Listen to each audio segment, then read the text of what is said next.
지금 부모님이나 배우자의 식사량이 눈에 띄게 줄었다고 느끼시나요? 혹시 나이가 들어서 그런가 보다 하고 넘기고 계시진 않으신가요? 당신이 알아채지 못한 사이 그 작은 변화가 앞으로 다가올 큰 폭풍의 전조일 수 있습니다.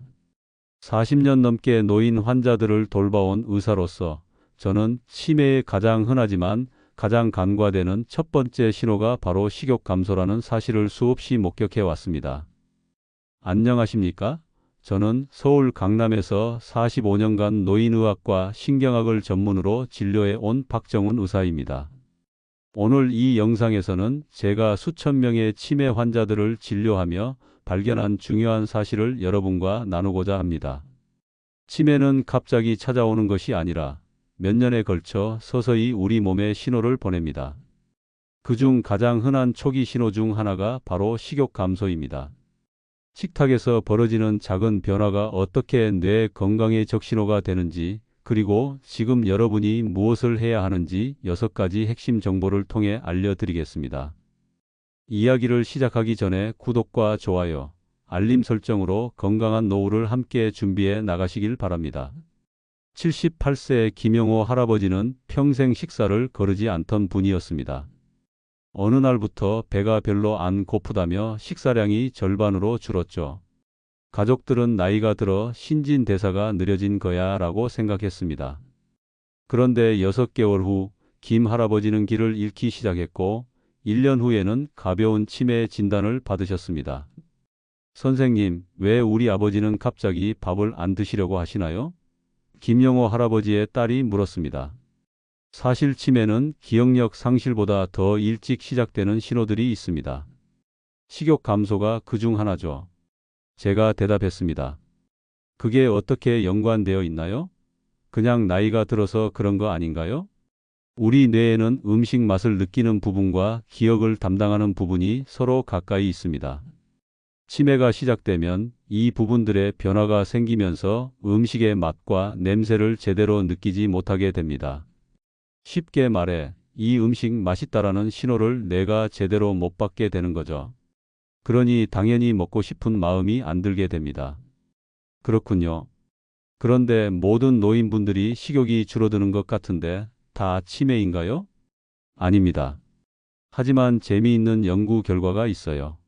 하버드 대학에서 많은 노인분들을 오랫동안 지켜본 결과 치매 진단을 받기 2, 3년 전부터 이미 몸무게가 조금씩 줄어들기 시작했다고 합니다. 이것은 뇌의 변화가 이미 식습관에 영향을 주기 시작했다는 증거예요. 또 일본에서 20년 동안 노인분들을 관찰한 연구에서는 식욕과 체중이 줄어든 노인분들이 그렇지 않은 분들보다 치매에 걸릴 확률이 30%나 더 높았다고 합니다. 그럼 저희가 지금 뭘 해야 할까요? 가장 중요한 것은 이런 변화를 그냥 나이 탓이라고 넘기지 않는 것입니다. 평소에 식사를 잘 하시던 분이 갑자기 밥에 관심이 없어지면 조금 더 주의 깊게 살펴볼 필요가 있습니다. 우리 몸은 말을 하지 못해도 신호를 보냅니다. 특히 뇌는 직접 나 아프다고 말하지 못하지만 식욕 변화라는 방식으로 신호를 보내는 거예요. 이 신호를 알아차리고 적절히 대응하면 치매의 진행 속도를 늦추거나 때로는 방향을 바꿀 수도 있습니다. 그렇다면 어떤 식욕 변화가 특별히 주의가 필요한지 두 번째 이야기에서 자세히 살펴보겠습니다. 81세 이철수 할아버지는 평소 된장찌개를 무척 좋아했습니다. 그런데 어느 날 된장찌개가 짜다며 거부하기 시작했고 심지어 이게 뭐지? 라며 당황해하기도 했습니다. 나중에 알고 보니 이것은 미각과 후각의 변화, 그리고 음식 인지 능력의 저하였습니다. 선생님, 정상적인 노화로 인한 식욕 감소와 치매 때문에 생기는 식욕 감소는 어떻게 다른가요?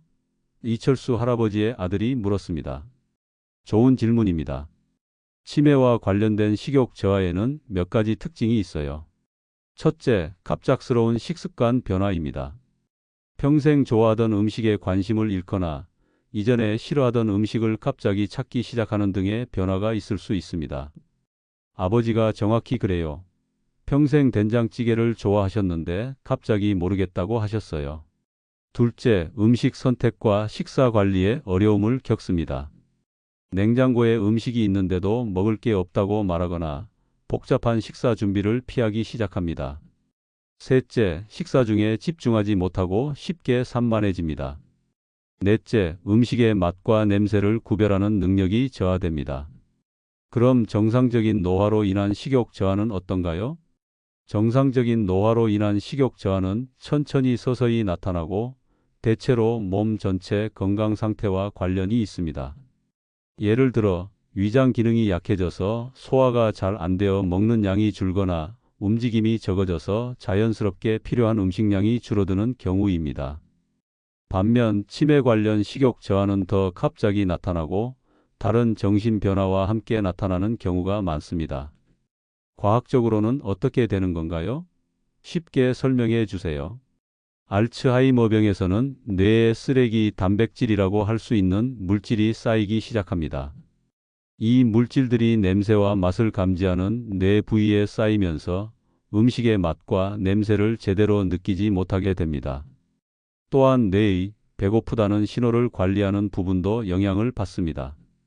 그래서 배고프다는 신호 자체를 잘 못 느끼게 되는 것이지요.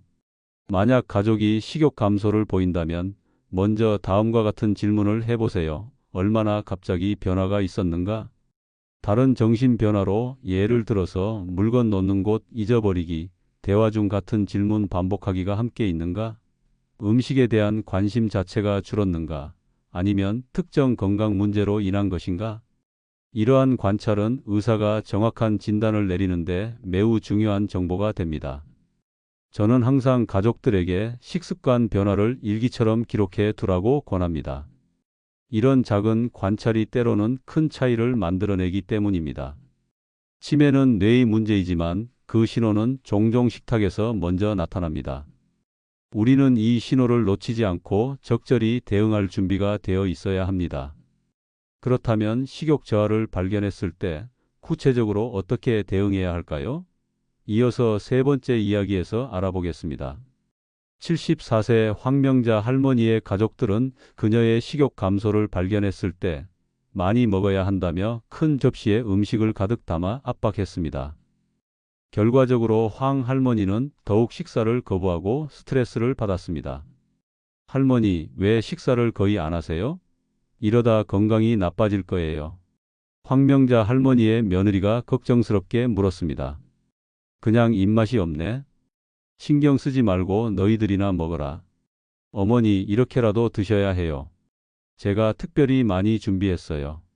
며느리는 더 큰 접시에 음식을 담아왔습니다. 아이고, 난 이렇게 많은 음식을 어떻게 다 먹니? 보기만 해도 부담스럽구나. 이런 상황에서 어떻게 대응하는 것이 좋을까요? 잘못된 대응의 첫 번째는 강요하는 것입니다.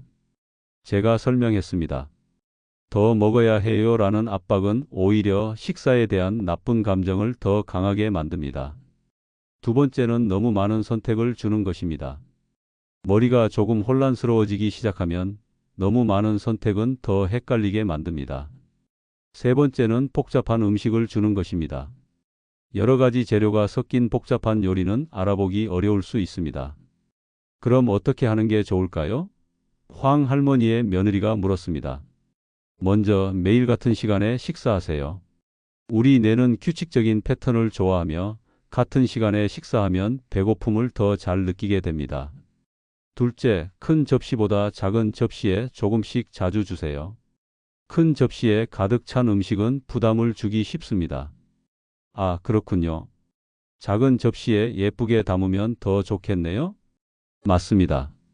셋째, 색깔이 선명하고 눈에 잘 띄는 음식을 준비하세요. 빨간 사과, 노란 계란, 초록 시금치처럼 색깔이 분명한 음식은 알아보기 쉽습니다. 넷째, 예전에 좋아하던 음식 위주로 메뉴를 짜보세요.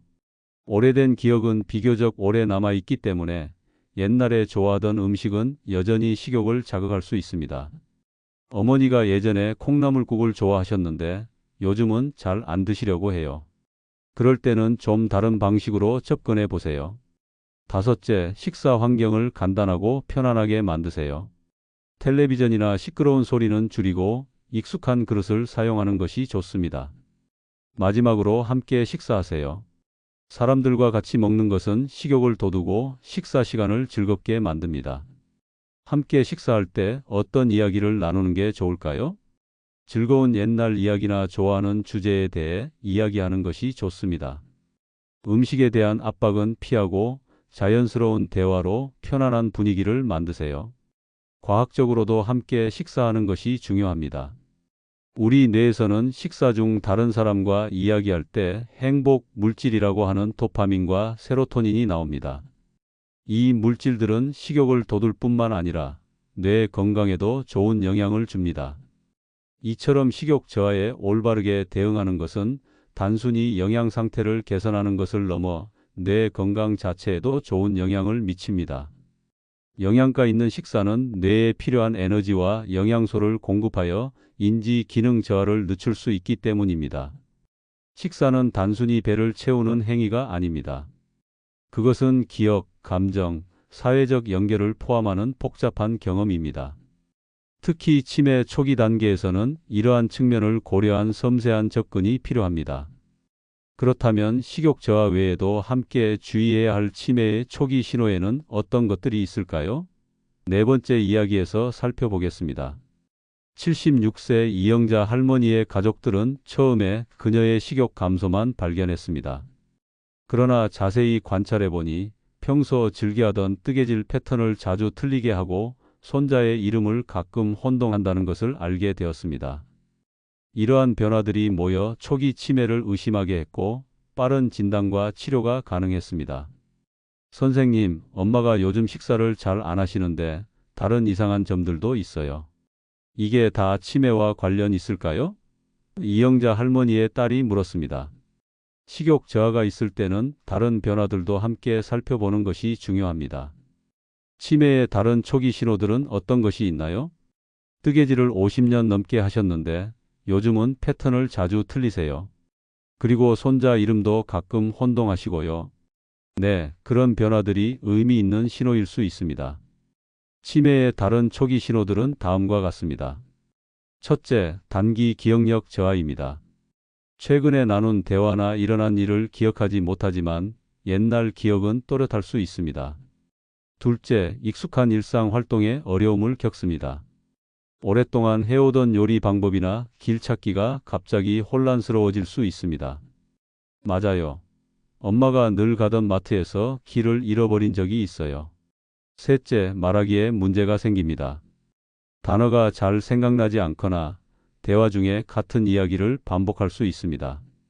넷째, 시간과 장소에 혼란이 있습니다. 오늘이 무슨 날인지, 지금 어디에 있는지 헷갈려 할 수 있습니다. 이런 변화들이 왜 생기는 건가요? 뇌에서 어떤 일이 일어나는 거죠? 치매, 특히 알츠하이머병에서는 뇌의 여러 부분이 조금씩 손상됩니다. 처음에는 해마라는 부위가 영향을 받아 새로운 기억을 저장하는 능력이 떨어집니다. 이것이 최근 기억을 잘 못하는 것으로 나타나죠. 또한 뇌의 다른 부분들도 영향을 받으면서 언어 사용, 방향 감각, 판단력에 문제가 생깁니다. 흥미로운 점은 이런 뇌 부위들이 식욕과 맛 인식에도 관여한다는 것입니다. 그래서 식욕 저하와 다른 정신 변화가 함께 나타나는 경우가 많은 것이죠. 그럼 이런 신호들을 발견했을 때 어떻게 해야 하나요? 가장 중요한 것은 일찍 의사를 만나보는 것입니다. 요즘은 초기 치매나 경도인지장애 단계에서 다양한 치료법이 있습니다. 또한 가족들이 이러한 변화를 일기처럼 기록해두면 의사가 정확한 진단을 내리는 데 큰 도움이 됩니다. 주목해야 할 점은 이러한 변화들이 하나씩 보면 그냥 나이가 들어서 그런 것처럼 보일 수 있다는 것입니다. 그러나 여러 변화가 함께 나타나고 그 정도가 일상생활에 영향을 미치기 시작한다면 의사와 상담해야 합니다. 식욕 저하와 이러한 정신 변화가 함께 나타날 때 그것은 단순한 우연이 아닐 가능성이 높습니다. 우리 뇌의 여러 부분이 서로 연결되어 있기 때문에 한 부분의 변화는 다른 부분에도 영향을 미칩니다. 이것이 바로 왜 다양한 신호를 종합적으로 관찰하는 것이 중요한 이유입니다. 이러한 신호들을 알아차렸다면 어떤 검사와 진단 과정을 거쳐야 할까요? 다섯 번째 이야기에서 자세히 살펴보겠습니다. 72세 박종현 할아버지는 몇 달 동안 식욕이 감소하고 체중이 줄었으며 가끔 집 열쇠를 어디에 두었는지 기억하지 못했습니다. 가족들이 이런 변화를 발견하고 병원을 찾았을 때 어떤 검사와 진단 과정을 거쳤을까요? 선생님, 아버지가 식욕도 없고 체중도 줄고 가끔 건망증이 있어서 걱정이 됩니다. 어떤 검사를 해봐야 할까요? 박종현 할아버지의 아들이 물었습니다. 좋은 질문입니다. 치매 진단은 여러 단계를 거쳐야 합니다. 가장 먼저 기본적인 몸 검사와 피 검사를 통해 다른 질병 가능성을 배제해야 합니다. 갑상선 기능 저하, 비타민 B12 부족, 우울증 등이 치매와 비슷한 증상을 보일 수 있기 때문입니다. 그런 검사 후에는 어떤 검사를 더 받게 되나요? 다음으로는 기억력 검사를 진행합니다. 간단한 기억력 테스트나 좀 더 자세한 검사를 통해 기억력, 언어 능력, 주의력, 방향 감각 등을 평가하게 됩니다. 이 검사들은 약 10분에서 15분 정도 걸리는 간단한 질문들로 이루어져 있습니다. 검사 결과가 나쁘면 바로 치매로 진단되나요? 그렇지 않습니다. 추가로 뇌 영상 검사가 필요합니다. MRI는 뇌의 모양을 자세히 보고 뇌가 줄어들었는지 혈관 문제가 있는지 확인합니다. PET 스캔이라는 검사는 뇌의 활동과 특정 물질 축적을 확인할 수 있어 알츠하이머병 진단에 도움이 됩니다. 이런 검사들이 필요한 이유가 뭔가요? 뇌에서 실제로 어떤 변화가 있나요? 알츠하이머병의 경우 뇌에 쓰레기 단백질이 쌓이게 됩니다. 이런 변화는 식욕과 관련된 뇌 부위에도 영향을 줍니다. 최근 연구에 따르면 배고픔을 느끼는 뇌 부위가 알츠하이머병 초기에 이미 영향을 받는다고 합니다. 이것이 바로 식욕 감소가 초기 신호로 나타나는 이유입니다. 진단 후에는 어떤 치료가 가능한가요? 치매의 종류와 단계에 따라 다양한 치료 방법이 있습니다. 약물 치료로는 뇌 신경 전달 물질을 조절하는 약이 인지 기능 저하 속도를 늦추는 데 도움을 줍니다. 또한 약 외에도 인지훈련, 운동, 사회활동, 영양관리 등이 중요합니다. 특히 초기에는 이러한 비약물적 접근이 매우 효과적일 수 있습니다. 중요한 것은 조기 진단입니다. 치매는 점점 진행되는 병이지만 초기에 발견하면 진행 속도를 늦추고 삶의 질을 유지하는 데 큰 도움이 됩니다. 식욕 저하와 함께 다른 인지 변화가 의심된다면 주저하지 말고 의사와 상담하세요. 또한 진단 과정에서 가족의 역할이 매우 중요합니다. 일상생활에서 관찰된 변화들을 자세히 기록하고 의사에게 알려주는 것은 정확한 진단을 내리는 데 큰 도움이 됩니다. 치매는 혼자 싸우는 병이 아니라 가족과 의료진이 함께 관리해 나가는 여정입니다. 그럼 마지막으로 치매 예방을 위해 우리가 지금 당장 실천할 수 있는 방법은 무엇일까요? 6번째 이야기에서 알아보겠습니다. 65세 이미경 씨는 부모님이 모두 치매로 고생하셨기 때문에 자신도 예방에 관심이 많았습니다. 특히 식욕과 인지 기능을 함께 지키기 위해 생활 습관을 개선하고자 했습니다. 선생님, 치매 예방을 위해 식욕과 인지 기능을 함께 지키는 방법이 있을까요? 이미경 씨가 물었습니다. 네, 그런 방법들이 있습니다. 먼저 지중해식 식단을 추천합니다. 올리브 기름, 견과류, 생선, 과일, 채소가 풍부한 이 식단은 뇌 건강에 매우 좋습니다. 하버드 의대 연구에 따르면 이런 식단을 따르는 사람들은 치매 위험이 최대 53%까지 낮아졌다고 합니다. 그런 음식이 왜 도움이 되는 건가요? 지중해식 식단에 들어있는 오메가3 지방산, 항산화제, 비타민 등은 뇌의 염증을 줄이고 혈액순환을 좋게 하며 뇌 세포를 보호합니다. 쉽게 말하면 이런 영양소들이 뇌를 녹슬지 않게 해주는 거죠. 특히 고등어, 삼치 같은 생선에 많은 오메가3는 주 2회 정도 먹는 것이 좋습니다. 또한 블루베리, 딸기 같은 베리류 과일도 뇌 건강에 좋습니다. 운동도 도움이 될까요? 네, 규칙적인 운동은 매우 중요합니다. 특히 걷기, 수영 같은 운동은 뇌로 가는 혈액순환을 좋게 하고 새로운 뇌 연결을 만듭니다. 일주일에 150분 정도, 즉 하루 20분에서 30분 정도의 걷기만 해도 큰 효과가 있습니다. 또한 태극권이나 요가 같은 균형 운동도 도움이 됩니다. 집에서도 쉽게 할 수 있는 방법은 없을까요? 인지 활동도 매우 중요합니다. 책 읽기, 퍼즐 풀기, 새로운 취미 배우기 등 뇌를 자극하는 활동이 도움이 됩니다. 또한 충분한 수면도 필수적입니다. 잠자는 동안 뇌는 독소를 제거하고 기억을 정리합니다. 매일 밤 7시간에서 8시간 정도 푹 자도록 노력하세요. 식욕을 유지하는 데 도움이 되는 방법은 무엇인가요? 함께 식사하는 것이 큰 도움이 됩니다. 다른 사람들과 같이 먹는 것은 식욕을 자극하고 마음도 즐겁게 합니다. 또한 매일 같은 시간에 식사하고 적당한 양을 먹고 다양한 맛과 식감의 음식을 준비하는 것이 중요합니다. 식욕이 떨어지면 작은 접시에 자주 먹는 방식을 시도해 보세요. 특별히 피해야 할 것이 있나요? 술을 너무 많이 마시거나 기름진 음식, 하얀 밀가루나 설탕이 많은 음식은 줄이는 것이 좋습니다. 또한 담배는 뇌 건강에 매우 해롭습니다. 그리고 스트레스 관리도 중요합니다. 오래 지속되는 스트레스는 코르티솔이라는 호르몬을 증가시켜 뇌 세포에 해를 줄 수 있습니다. 명상, 심호흡, 취미 활동 등으로 스트레스를 관리하세요. 이미경 씨는 이 조언을 바탕으로 생활 습관을 개선했고 5년이 지난 지금도 건강한 식욕과 인지 기능을 유지하고 있습니다. 그녀의 사례처럼 작은 생활 습관의 변화가 큰 차이를 만들 수 있습니다. 여러분, 지금까지 식욕 저하가 어떻게 치매의 초기 신호가 될 수 있는지 살펴보았습니다. 부모님이나 배우자 또는 자신에게서 이런 변화를 발견했다면 단순히 나이 때문이라고 넘기지 마세요. 식욕 저하는 우리 몸이 보내는 중요한 신호일 수 있습니다.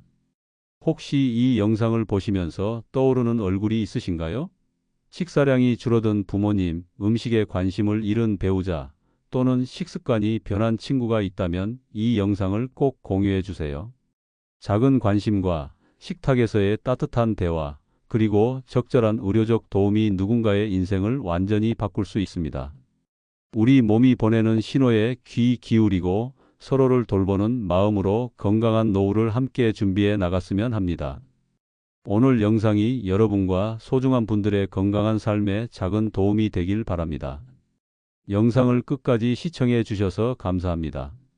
구독과 좋아요, 알림 설정을 통해 건강한 노후 준비에 관한 다양한 정보를 계속 받아보세요.